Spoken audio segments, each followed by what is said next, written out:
L'heure est grave. Des dirigeants européens inconscients sont en train de mettre en danger les Européens et donc nous, Français. De quoi s'agit-il? Tout simplement, Emmanuel Macron, aujourd'hui, a approuvé, soutenu, encouragé la Finlande à demander son adhésion à l'OTAN. C'est une provocation de plus à l'égard de la Russie, au moment où il faudrait, au contraire, tendre la main pour réconcilier l'Ukraine et la Russie. L'adhésion de l'OTAN, de la Finlande à l'OTAN, c'est bien évidemment un engrenage contraire à tous les engagements des Occidentaux. C'est en fait stupidement donner raison à Vladimir Poutine, alors même que l'on sait que la Russie a agressé l'Ukraine.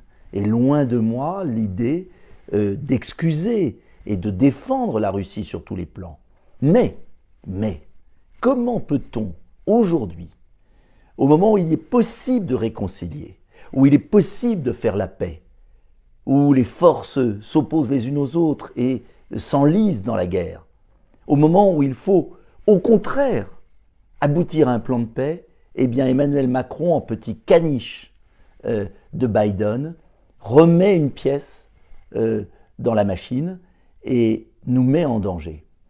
Bien sûr, il travaille main dans la main avec l'autre petit caniche, qui est Madame von der Leyen, la présidente de la Commission américaine, pas la Commission européenne, qui a eu des déclarations successives absolument stupéfiantes. La dernière disant que la Russie était la principale menace de l'ordre mondial. Quel ordre mondial? Celui de son conflit d'intérêts permanent avec le PDG de Pfizer. C'est ça. Madame von der Leyen, qui est l'ambassadrice des intérêts financiers, pharmaceutiques américains sur le continent.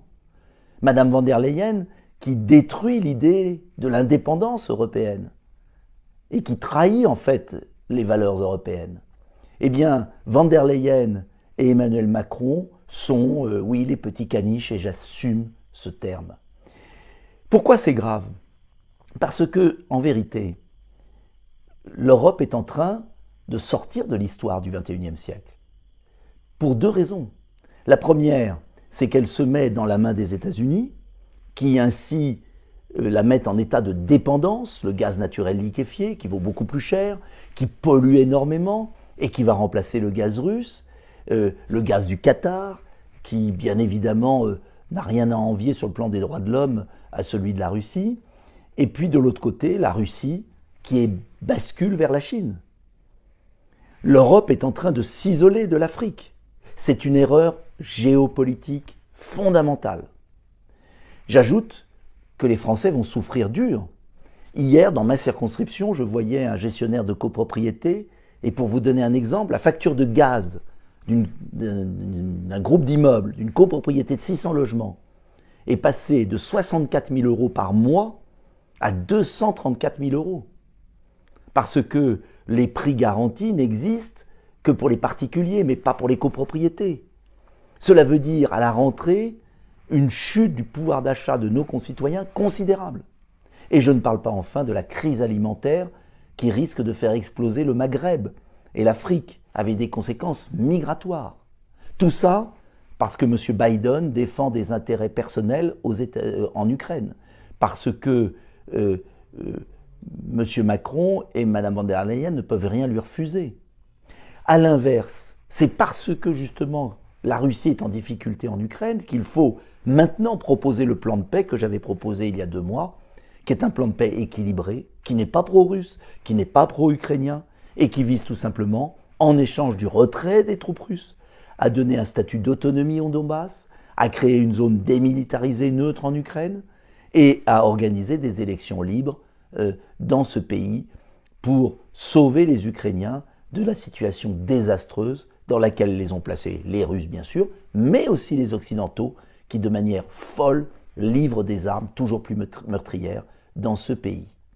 Alors vous le voyez, à rebours de la pensée unique qui envahit les écrans français, je ne suis ni pro-russe, ni pro-ukrainien. Je suis gaulien. Je veux l'indépendance de la France.